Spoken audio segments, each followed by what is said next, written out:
eh,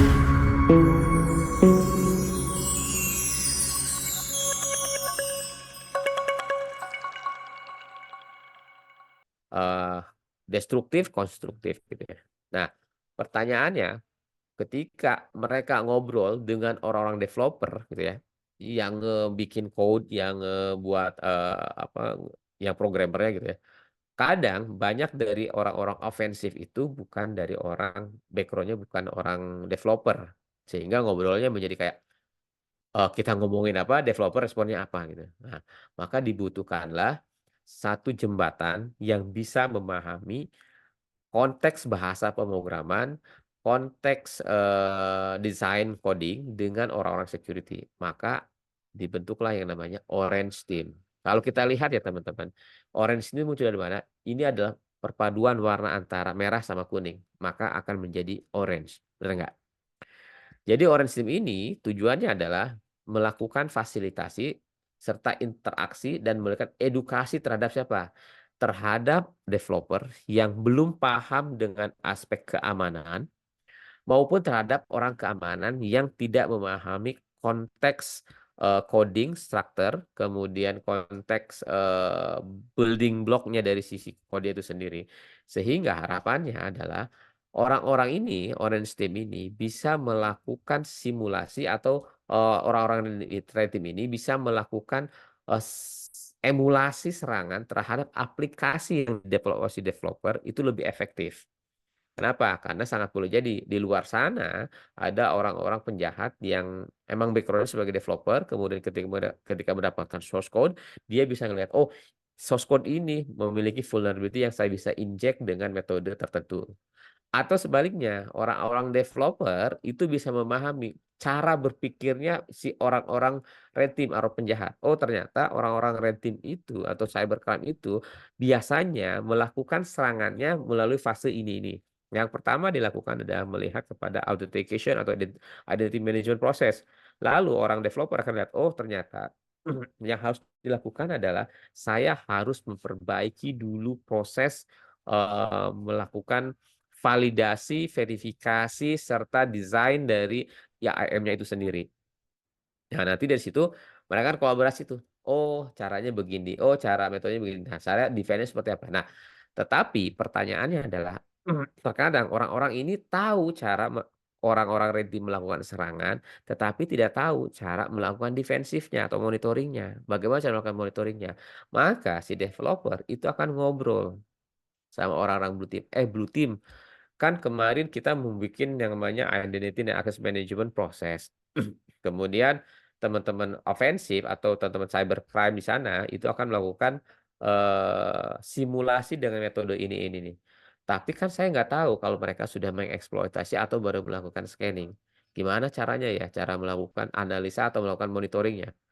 Can you show me how to monitor? Nah, orang-orang blue team inilah yang akan ngasih tahu. Monitornya seperti ini, metodenya seperti ini, cara defensifnya nih. Benerin kodenya seperti ini. Tetapi, again, orang blue team sama orang yellow, orang yang developer sama tim security-nya, tim SOC dan sebagainya itu mereka bahasanya berbeda sehingga dibutuhkan satu pendekatan yang efektif yaitu adalah kombinasi antara developer yang paham terkait dengan apa namanya proses coding atau orang-orang DevOps yang paham terkait dengan membuat konfigurasi sistem by code by script gitu ya dengan orang-orang blue team maka di embedded lah atau kolaborasilah antara yellow dengan blue menjadi green ya kan karena warna warna kuning dengan warna biru itu kalau dijadiin satu akan jadi hijau gitu.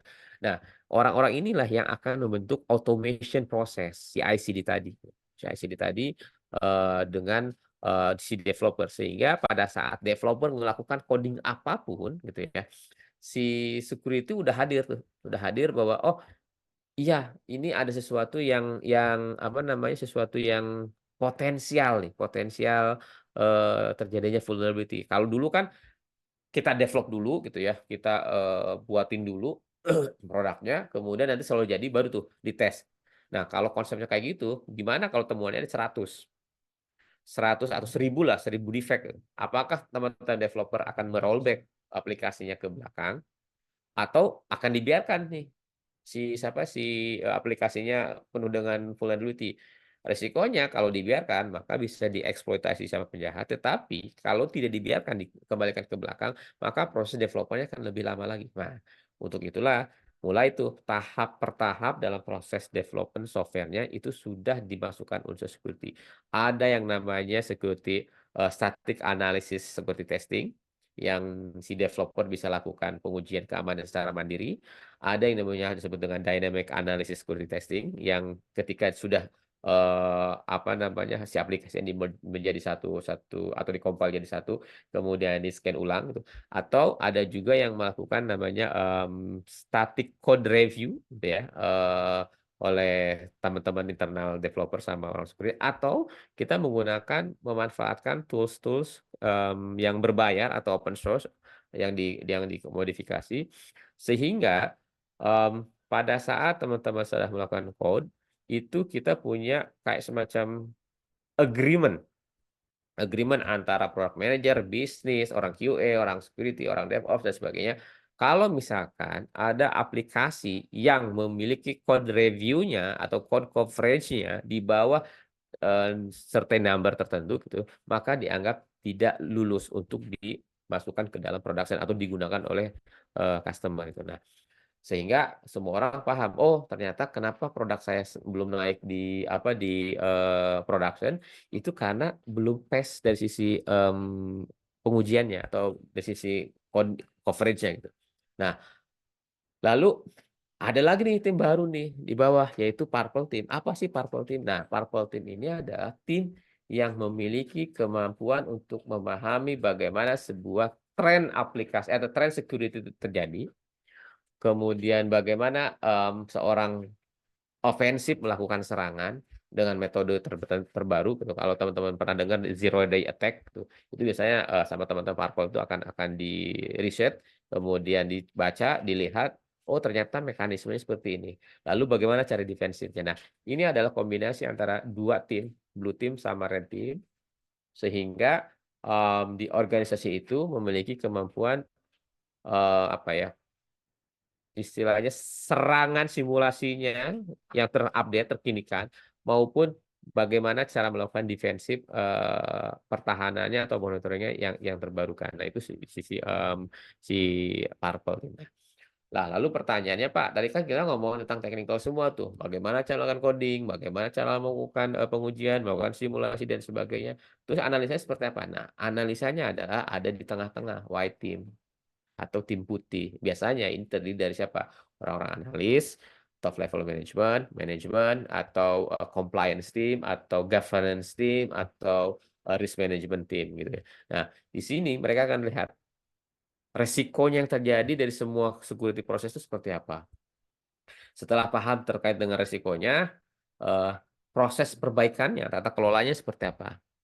Lalu nanti kita lihat juga rujukan apa yang bisa kita lakukan atau, referensi apa yang bisa kita jadikan sebagai rujukan untuk memperbaiki proses internalnya di dalam, organisasi itu sendiri gitu. Entah itu kita mau merujuk kepada PCI DSS regulation atau standar, atau kita menggunakan NIST, atau misalkan, oh ternyata perusahaan yang kita sekarang lakukan itu adalah perusahaan berhubungan dengan, financial industry di Indonesia, berarti rujukannya ada OJK atau BI gitu ya. Atau misalkan, oh ternyata data-data yang kita kelola itu adalah data terkait dengan data pribadi, maka kita rujukannya adalah PDP gitu, undang-undang PDP. Nah, itu teman-teman yang ada di DOI Team itu yang melakukan, apa namanya, mmm, kolaborasinya atau integrasinya. Nah, untuk memahami ini sebenarnya sederhana. Teman-teman anggap aja inilah kalau teman-teman suka permainan sepak bola gitu ya, red team itu adalah striker. Gimana caranya sebuah striker itu membobol sebuah, mmm atau menciptakan skor di dalam sebuah pertandingan itu. Dia harus punya teknik, bagaimana cara melakukan, pembobolan terhadap gawang yang dijaga oleh kiper, gitu. Sementara blue team itu adalah back, bagaimana sebuah serangan yang dilakukan oleh musuh itu tidak bisa masuk ke dalam, sistem pertahanan yang lebih jauh gitu, atau lebih lebih dalam, yaitu dalam ini adalah gawang gitu ya. Bagaimana si musuh bisa di-tackle atau bola bisa kita, apa namanya, dibalikan jauh keluar, dari pertahanan kita. Nah, kemudian yang red, green, sama yellow itu apa? Itu adalah eh seperti pemain samping, sayap kanan, sayap kiri, kemudian playmaker untuk yang si white team-nya. Jadi eh, semua semua yang ada di dalam InfoSecure itu punya kontribusi yang saling terintegrasi sebenarnya teman-teman. Ya. Tidak hanya bilang, oh kok orang security ngomongin tentang governance doang, nggak ada coding-codingannya, nggak ada hacking-hackingannya, itu juga tidak salah dan tidak tepat juga gitu. Karena dalam konteks domainnya si security itu ternyata banyak teman-teman. Sebentar, ini kayak. Nah, kalau kita lihat dari learning roadmap-nya gitu ya, atau domainnya, gitu ya. Tadi kan saya bilang, oh banyak banget ya orang security, ternyata nggak hanya cuma ngomongin di sisi teknikal. Nah, sorry, teman-teman kebaca nggak ya grafiknya? Oke, saya coba jelaskan. Cybersecurity domain itu tidak cuma ngomongin tadi, ngomongin hacking, pentest, kemudian SOC, firewall, dan sebagainya. Banyak banget teman-teman. Kita lihat itu ya, ada yang namanya security architect. Nah ini yang paling jarang. To be honest, saya katakan, di Indonesia itu paling jarang security architect. Kenapa? Karena biasanya security architect ini mereka orang-orang yang sudah paham dengan yang area di risk assessment, di security operation, sama di threat intel. Mereka akan fokus terhadap apa? Proses kriptografi. Bagaimana sebuah kriptografi itu dibentuk untuk bisa melindungi apa namanya data-data perusahaannya atau data institusinya. Kemudian bagaimana cara ngebikin sebuah sistem yang aman atau secure system build. Berdasarkan apa? Berdasarkan baseline configuration. Nah, baseline configuration dari mana? Baseline configuration berdasarkan dari standar praktis yang kita jadikan sebagai rujukan dari sisi framework sama standar atau dari sisi governance. Nanti orang arsitek sama orang-orang apa namanya yang ada di sini di JRC gitu ya, itu kan ngobrol. Sistem yang kita bangun adalah microservice gitu. Microservice nanti gimana cara berkomunikasinya antar satu satu service dengan service yang lain? Atau sistem yang kita bangun adalah monolitik. Resikonya apa? Terus bagaimana cara membentuk apa namanya proses pengamanannya gitu. Lalu yang ketiga adalah bagaimana proses pengembangan aplikasinya secara aman. Yang tadi saya bilang secure software development lifecycle. Bagaimana DevSecOps pipeline-nya itu dibentuk mulai dari ideation, konsep sampai implementasi dalam aspek teknikalnya. Kemudian yang berikutnya adalah network design. Nah, semua ini sebenarnya teman-teman, ini akan menjadi salah satu materi atau bahan pembelajaran nanti di STMIK Sekia. Jadi ini semua akan kita pelajari, mulai dari apa namanya psikologi arsitektur, kemudian risk assessment, sampai kepada governance prosesnya. Nah, dari sini kita lihat sebenarnya betapa besarnya ruang lingkup security yang mungkin bisa teman-teman kejar itu. Oh, Pak, saya nggak jago dalam coding, tapi saya pengen masuk security, gimana caranya? Nah, area framework sama standar inilah, sama governance inilah yang bisa dijadikan sebagai salah satu em, karir pursunya teman-teman. Tapi kalau misalnya, ah Pak, itu mah cupu lah cuma bikin apa namanya manajemen doang mah gampang katanya. Saya pengen namanya langsung real time ngehack atau saya pengen ngehack apa namanya Facebook-nya mantan saya gitu ya. Atau pengen ngehack Facebook-nya Pak Miftah gitu ya. Atau Instagram Pak Miftah. Ya, teman-teman bisa menggunakan area sini untuk melakukan pursuing karirnya. Atau misalnya gini, wah Pak, ini mah jahat Pak. Nanti kalau saya sudah suka lupa, suka hilaf, kalau misalkan saya udah melakukan proses simulasi atau pentest, tiba-tiba saya jadi silap mata, saya takutnya jadi penjahat nih. Karena beda tipis ya, teman-teman, antara ethical hacker sama unethical atau penjahat hacker gitu. Beda tipis. Bedanya cuma apa? Cuma willingness, niatan, prosesnya sama. Prosesnya sama. Melakukan recognition, melakukan eksploitasi, clearing path, dan sebagainya itu prosesnya sama. Cuma kalau ethical hacker, dia tidak melakukan destruktif terhadap atau memberikan kerusakan terhadap entitas lain. Kalau ethical hacking, ketika dia menemukan sesuatu, dia akan ngasih tahu dengan baik-baik. Kalaupun misalkan tidak digubris ya, ya nggak apa-apa. Kita sebagai orang yang punya kemampuan ilmu untuk memberikan itu ya sudah kewajiban kita selesai. Maka saya nggak mau tuh Pak, saya pengennya bagaimana cara ngamanin ya udah teman-teman bisa masuk ke blue team di security operation ya. bagaimana cara melakukan vulnerability management, kemudian CM-nya di-develop seperti apa, kemudian honeypot deployment seperti apa, create honeynet, kemudian analisa dan sebagainya. Itu ada di sisi ini. Monitoring terhadap SOC, kemudian menyiapkan untuk disaster recovery, tes dan sebagainya, sama BCP seperti apa, itu ada di sini. Atau misalkan, Pak, ini mah teknikal banget, saya biasanya orang yang suka ngomong nih dengan orang-orang customer gitu ya, atau dengan teman-teman yang lain, "Bisa nggak ya masuk security, tapi saya pengennya cuma ngajarin doang atau ngasih awareness atau ngasih edukasi kepada orang." Itu bisa melalui yang namanya user education. Ini biasanya nanti kerjasama dengan orang HR. Contoh misalkan apa aplikasinya, di sebuah organisasi ketika mau naik jabatan gitu ya, maka kalau belum mengikuti training-training tertentu tidak boleh melakukan atau tidak bisa menaiki berpindah jabatan atau ganti jabatan. Nah, teman-teman yang ada di area sini itu mikirin kurikulumnya apa yang sesuai, kemudian trainingnya apa yang sesuai dan sebagainya, terus metodenya seperti apa, itu kan sama-sama si HR gitu. Atau misalkan, "Pak, saya biasanya sukanya yang berhubungan dengan otot-otot nih, nggak mau males lah ke depan komonitor terus, monitor komputer dan sebagainya, coding dan sebagainya, atau dan sebagainya. Ya teman-teman bisa memilih yang namanya physical security. Biasanya physical security adalah orang-orang yang fokus bagaimana mengamankan, mmm, apa namanya, aset secara fisik. Mulai dari pemasangan CCTV, kemudian, berinovasi melakukan integrasi, ketika alert atau notification atau ada sistem, ada sensor yang di-develop dengan IoT, kemudian ditembakkan ke, SoC-nya kita atau dihubungkan dengan Telegram, pihak lain gitu ya, jasa keamanan seperti, polisi dan sebagainya gitu, itu bisa di sini. Jadi banyak banget teman-teman. Banyak banget, domain-domain yang bisa teman-teman pelajari berdasarkan kemampuan, berdasarkan keinginan, berdasarkan hobinya teman-teman gitu. Nah,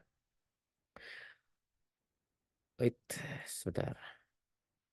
Nah, tadi saya bilang, "Bagaimana Pak karirnya?" Gitu ya. Tadi kan dibilang, "Saya udah belajar ini, belajar ini, terus karirnya seperti apa?" Nah, terkait dengan karir gitu ya, teman-teman nanti kita bisa sebentar saya coba izin share screen yang satunya lagi ya. Nah, saya stop dulu, saya share yang lain ini ya. Karena ini semuanya dari materi. Mana ya?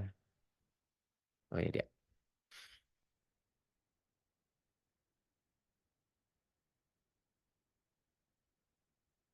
Kalau ada pertanyaan feel free ya, teman-teman bisa langsung langsung angkat tangan atau tulis di mana, di, kolom chat. Oke. Nah tadi saya bilang, katanya kata, Pak Riki bahwa domainnya banyak. Kemudian bagaimana cara melakukan karirnya, stepping karirnya. Nah, ini saya lihat kan ada satu website yang mungkin teman-teman bisa jadikan sebagai referensi, betapa besarnya peluang ketika kita berbicara dengan di sisi cyber security gitu. Oke, sekarang teman-teman katakan, "Oh Pak, saya udah masuk dunia IT Pak, tapi sebagai IT support." Oke, sebagai IT support kita lihat, potensi yang bisa masuk ke dalam security itu apa sih? Oh ternyata bisa menjadi seorang cyber security spesialis. Oh atau saya sebagai seorang cyber crime analyst. Oh atau saya bisa sebagai incident institution analyst gitu ya, kita lihat. Nanti katakanlah saya ngambil, oh dari IT support saya kok kayaknya tertarik dengan, insiden sama intrusion analyst ya. Kita lihat. Di entry levelnya di sini, kemudian nanti di mid levelnya apa? Oh saya nanti next-nya bisa jadi seorang, cyber security analyst, atau saya bisa sebagai seorang cyber security consultant, atau saya bisa sebagai pentester vulnerability. Ya oke, kalau gitu kayaknya saya lebih suka technical nih, ngoprek nih, gitu kan. Kayaknya saya lebih memilih yang, sebagai apa namanya, pentester lah gitu ya. Nah, the next-nya berarti karir berikutnya adalah teman-teman bisa milih, oh ternyata pentester itu nanti di advance levelnya saya sebagai apa? Sebagai cyber security architect atau sebagai cyber security engineer. Atau misalkan, oh saya sebelum masuk ke yang advance level saya pengen di mid levelnya pengen penuh dulu, ya udah nanti teman-teman bisa milih sebagai consultant atau sebagai security analyst, gitu ya, sebelum masuk ke sini gitu. Nah, atau misalkan contoh lain, "Pak, saya sekarang saat ini udah, kerjanya sebagai apa namanya, sebagai orang finance lah katakanlah." Karena kan di, Taskia ada, ekonomi syariah gitu ya. Saya pengen, saya seorang ekonom syariah gitu, saya pengen masuk ke orang security gimana, Pak? Ya udah tinggal klik aja. Klik, oh ternyata semuanya bisa masuk ya. Bisa sampai security spesialis, cyber crime analyst, incident sama institution analyst. Tapi kayaknya kayak kalau ngambil yang spesialis ini agak jiper, Pak. Ya udah saya ngambil auditor aja deh. Nah, kalau pilih auditor, next-nya berarti sebagai consultant atau sebagai pen tester. Wah, kalau pen tester masih ngoprek-ngoprek juga, Pak. Ngoprek-ngoprek apa namanya technical. Saya pakai consultant aja deh. Nah, kalau konsultan nanti Anda bisa sebagai cyber security manager atau cyber security engineer atau sebagai cyber security architect gitu. Lalu dari sisi skillnya gitu, seperti apa sih? Nah, skillnya ini teman-teman ya. Kalau kita lihat, waduh, ini banyak sekali nih. Sebentar. By the way, ini kelihatan ya? Apa namanya? Grafiknya ya. Terlihat, terlihat, Pak. Oke. Kelihatan, Contoh. Pak. Oke, baik. Terima kasih. Contoh misalkan Sama sebagai ada cyber. pertanyaan di kolom komentar. Oh, ada ya. Sebentar, saya cek dulu ya. Website maaf Pak, kalau saya gak tuh maksudnya apa ya? Gak Dotazkia ya? Ya, Pak Oke. Kim, mohon izin. Ini Hah? pertanyaan dari grup WhatsApp ya tadi ya. Mungkin Hmm. maksudnya adalah website General Affairs mungkin ya. Mungkin Oh, oke oke oke oke oke. ya, Nanti nanti nanti saya coba jawab itu ya pertanyaan. Saya lanjutkan dulu di sini. Jadi skill certification sama ininya seperti apa? Oke, saya pengen jadi sebagai cyber security engineer katakanlah. Kita lihat di dalam cyber security engineer, saya butuh butuh apa namanya? Skill apa sih yang harus yang harus saya miliki? Kita lihat. Tik. Oh, ternyata saya bisa ngambil yang namanya untuk ini sayang warnanya nggak kelihatan ya, nggak kelihatan jelas. Tapi nanti saya share ininya, apa linknya. Saya harus mengambil namanya sertifikasi yang topnya adalah CISSP, CISA, CISEM, GIAC dan sebagainya. Atau misalkan di sisi skillnya, top skillnya, saya harus punya kemampuan melakukan assurance terhadap IT security. Saya juga harus paham dengan namanya security operation. Saya harus paham juga dengan risk management. Saya harus paham juga tentang analis dan sebagainya. Atau misalkan saya pengen auditor. Nah, auditor certification yang dibutuhin apa? Oh, CISA, CIPP, kemudian CISM, kemudian GIAC dan sebagainya. Jadi teman-teman di sini bisa dibantu. Nah, yang mau saya sampaikan di sini adalah betapa banyaknya jalur atau karir path yang bisa teman-teman apa namanya pursue gitu ya, yang bisa teman-teman ambil. Nah, lalu pertanyaan berikutnya. Kenapa saya harus menjadi seorang IT security atau, apa, kenapa saya harus, belajar terkait dengan security? Oke, kalau lihat dari teman-teman tadi ya, saya sempat mention bahwa terjadi gap talent yang sangat besar antara kebutuhan dengan ketersediaan sumber daya manusia. Mengacu kepada prinsip ekonomi gitu ya, ketika ada demand-nya banyak, supply-nya sedikit, maka ketika kita punya supply, harganya akan besar. Ya enggak? Oke, kita lihat secara sederhana. Sebenarnya berapa sih rata-rata gaji orang security, cyber security di Indonesia atau Jakarta? Rata-rata segini teman-teman. Mulai dari 14 juta sampai 36 juta. Dan di level-level tertentu atau kalau teman-teman sudah punya sertifikasi gitu ya, yang applicable dan bisa dijalankan, dibutuhkan sama perusahaan kayak tadi CISP, SISEM, SISA dan sebagainya gitu. Itu fresh graduate aja rata-rata di atas 15 juta. Sekarang bisa bisa melakukan, apa namanya, bargaining di atas 10 juta sama 15 juta. Bahkan untuk level-level tertentu itu udah di atas 36 juta, gitu ya. Nah, ini menunjukkan betapa besarnya nilai orang-orang security. Ini baru di Indonesia. Kalau di luar seperti apa, Pak? Di luar lebih lebih lebih menarik lagi tantangannya gitu. Ya, silakan Mas, Ramadhani, kalau ada pertanyaan, monggo silakan. Saya stop dulu gitu. Monggo, Mas. ya ini ada pertanyaan aja Pak dari Ramadhani ya. Mau tanya Pak, kalau kita jadi hacker, gimana ketentuan hukumnya di Indonesia? Ah, Apa oke. bisa dikenakan pasal pidana atau tidak? Bisa. Terima kasih Pak. Bisa kena pidana dengan catatan bahwa kita melakukan tindakan itu tidak berdasarkan etikal. betul kata siapa namanya Mas apa tadi? Mas Hamdillah ya, Mas Hamdillah, bahwa kalau kita melakukannya dengan baik, dengan asal, dengan sesuai dengan profesi, maka kita tidak bisa dikenakan tindakan pidana. Contohnya apa? Contohnya misalkan, eee, Mas Ramadhani punya kemampuan melakukan hacking terhadap sebuah sistem, tapi nggak mau berurusan dengan perkara hukum di Indonesia, ikut saja program namanya bug bounty. Itu banyak banyak. Di Indonesia pun sudah mulai banyak bug bounty. Atau misalkan ketika sampean iseng-iseng gitu ya, Mas Ramadhani iseng-iseng ngebuka, kemudian ngecek, oh ternyata nih websitenya DPR kayaknya ada potensi, diserang nih. Coba aja, dicoba, disimulasikan, tapi jangan sampai destruktif ya.